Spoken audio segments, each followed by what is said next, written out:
All right, welcome back to another module, and this one's all about steps needed to get started.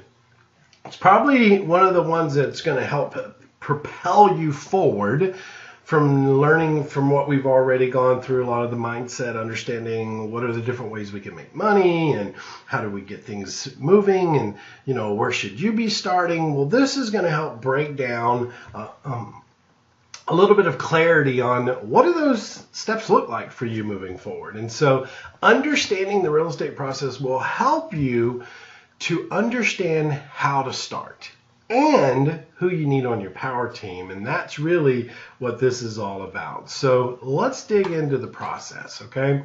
So in the real estate process, there's several things you want to think about. And I don't want to overwhelm you. And remember, when you're first starting out, you just need to be learning something every day and every week. You just want to keep building the momentum. You want to make sure that you're moving forward, you're taking action, you have accountability. Those are what's most important when you're first starting out. But, step one for real estate is really the setup system and tools. Like, what do we need in place? I need a phone, obviously. I need a computer.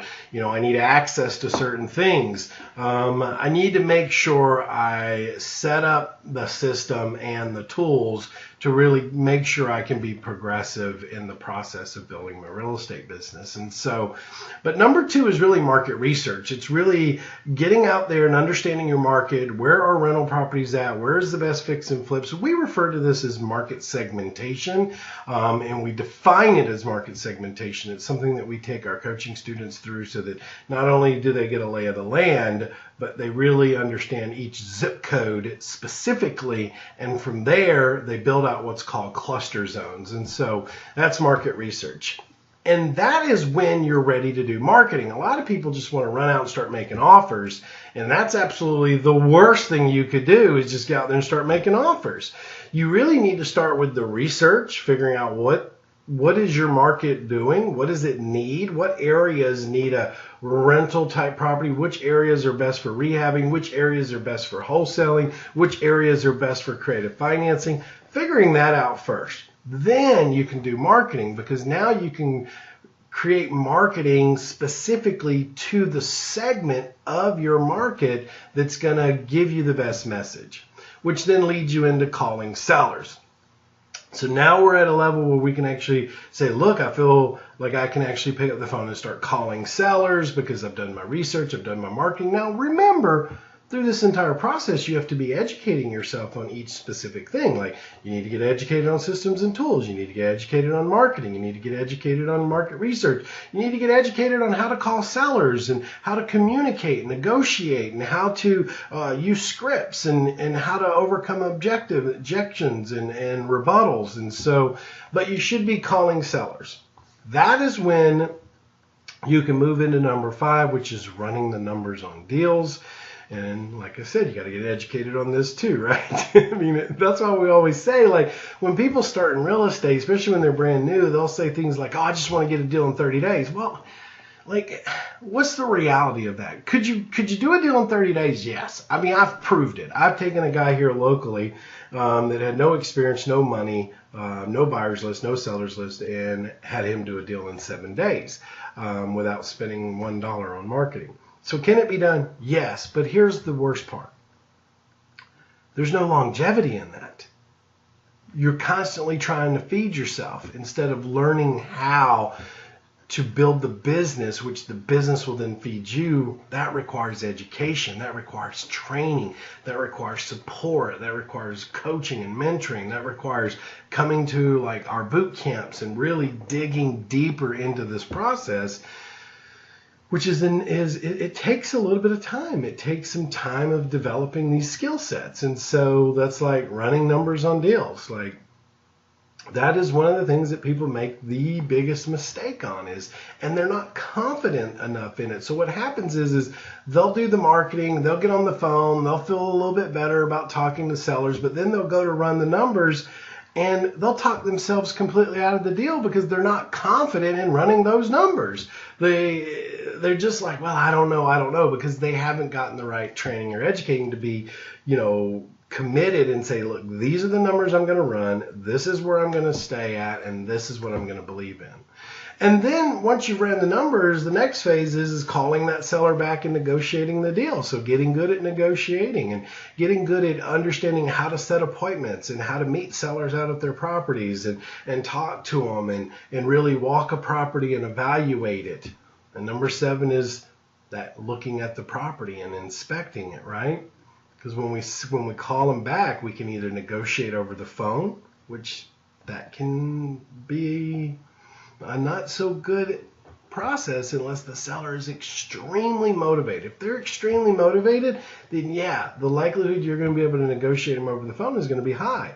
But if they're not like begging you to take the property, well, that callback after running the number is to let them know that you've evaluated the neighborhood, you've evaluated the numbers, and you'd like to come see the property. That's where the real close happens. So it's going to look at the property, inspecting the property, getting clear with them on what it is you want to do, what they want to do, how to create a win-win situation, using your communication skills to negotiate that deal, which moves you into step 8, which is making the offer. And a lot of times we make that offer right there at the property when we're looking at it. We let them know we're coming prepared to make an offer, because we don't. If we're there at the house with the seller, we've already done all of our due diligence, ran all of our numbers. There's no reason for us not to get a contract with that seller when we're there at the property. So now number 9 is finding a buyer or money, and that depends on the strategy, which we talked about in the last module, that you're going to go down. If you're a wholesaler and you've got a contract now you've got to sell that contract, so you're looking for a buyer. Or if it's a contract for a flip, you're looking for a investor buyer who wants flips. If it's a contract on a rental property, you're looking for landlords wanting rental properties. If it's a contract on a property that is more of a lease option type deal, well, you might be looking for a tenant buyer to wholesale your option over to. Or you might need to, in this phase, start looking for the money, because if you want to do the deal yourself, you need to line up the funds to do the deal. And number 10 is getting the closing set up. This is all about knowing how the paperwork works, how escrow works, how to get escrow open, how to move things into escrow, how to protect yourself in escrow. And number 11 would be assigning the contract or closing on it. So remember, why would we open escrow or the closing setup after we find a buyer for wholesaling it? Because a contract is actually not even valid unless monetary exchange has been transferred. And you're not giving an earnest money deposit to the seller, you're going to give it to a title company. But you're going to write your contract specifically to the fact that you get that money back if it doesn't close. But once that's been done, now we find our buyer. Well, we can assign the contract, or we just move to close. We get our funder to come in and fund the closing, fund our contract, whether that be traditional funding or non-traditional funding. Number 12 at that point is if closing is set up to do for a fix and flip or buy and hold, and you move forward with the execution to complete the project. Number 14 is you're going to rent it, sell it, or lease option the property for sale. And number 15 is you're going to start the process over again. And that's really the entire phase, or the lifeline of the real estate process. Whether you're a wholesaler, a renter, or a fix and flipper, or a landlord looking to rent properties, that is the process of which you're going to go through. But let's move on to who you're going to need on your team, okay, when you're getting started. So whether you're a wholesaler, a fix and flipper, or a renter, you're going to pretty much need all these people on your team. Now, you might ask me, yeah, but as a wholesaler, I don't need a contractor or subcontractor. But yeah, you do. Because here's why. If you're a wholesaler and you've got a deal, and you bring it to a guy like me, which I'm a buyer, and you say, hey, look, I've got this deal for you. And oh, by the way, here's a couple of contractors that I can refer you. Well, that's huge for me because, man, I keep contractors busy all the time. And sometimes I have properties that I buy because they're good deals and I got to sit on them until the 5 contractors I'm working with, one of them comes up and is finishing up one job to jump over to it. So if you're, as a wholesaler, you're bringing a referral business to me, then The contractors are going to like you. I'm going to like you even more because you're helping me build my power team at the same time you're building your power team. And so contractors, we need them. We got to get, jobs bidded. We want them licensed and insured. Subcontractors, the same thing. These are small jobs, like people can do flooring, tile work, fences, just painters, subcontractors, right? Licensed and insured. Handyman. Everybody needs a good handyman. Somebody that can just do a little bit of everything, like, on a rental property. Hey, I need you to go in here and clean this thing up, right? They can do that. You're definitely going to want an agent on your power team to help find and sell deals, depending on which strategy you're going to go with. And they can give ideas in a lot of great cases to help you find better deals or even what type of value those properties have. You're going to want an inspector on your team and an appraiser on your team. And the home inspectors, I always inspect the property. I don't ever buy a property that hasn't been inspected. Same thing with the appraiser. When a property is finished, I get it appraised. I want to know what its value is so that I don't want anybody coming back to me saying, oh, well, it's not worth X, Y, and Z. I had it appraised, right? And look, as a member of the Madison County Real Estate Investors Association, you have access to our preferred vendors, which you can find a lot of these power team members in there for you, and an insurance agent. If you're going to be holding properties, you got to have them insured. So someone that can work with investors, and check out our preferred vendor section. You'll see where some of these are on there. And you're going to need funders. Traditional and non-traditional funders are very important for your business, okay? Because when you start looking at what are the different funding available to you, you'll be surprised. And I'm going to be talking about that here in just a minute. But you also need to align yourself with a closing attorney. We have one of these in our preferred vendor section. So you want to reach out to them. They understand what we do as investors, from wholesaling to creative financing to working with private investors to creating notes to A to B, B to C type closings to transactional fundings to short sales to foreclosures. They have been vetted and they know what we do as investors. So I encourage you to make sure you're putting the right closing attorneys on your team that are investor friendly. And that's what's very important. But let's talk about your power team. You will seldom improve your situation if you have nobody to copy but yourself, okay? So if you see someone doing something you currently can't do, they simply know something you don't know, which means get a mentor, right? One of the most powerful people on your power team is going to be your mentor. It will absolutely, hands down, be the most powerful person on your power team. They've done it, they've been there, and you're looking for people that have been in it for a decade or longer. Someone that has seen market cycles, that have been doing this business for a long time. And they've been doing it for a long time, and they know what this market has, what it can do, who to connect with, who not to connect with. It's very powerful to have a local mentor on your team, whether that's a one-on-one mentor or whether that's in some group format mentoring.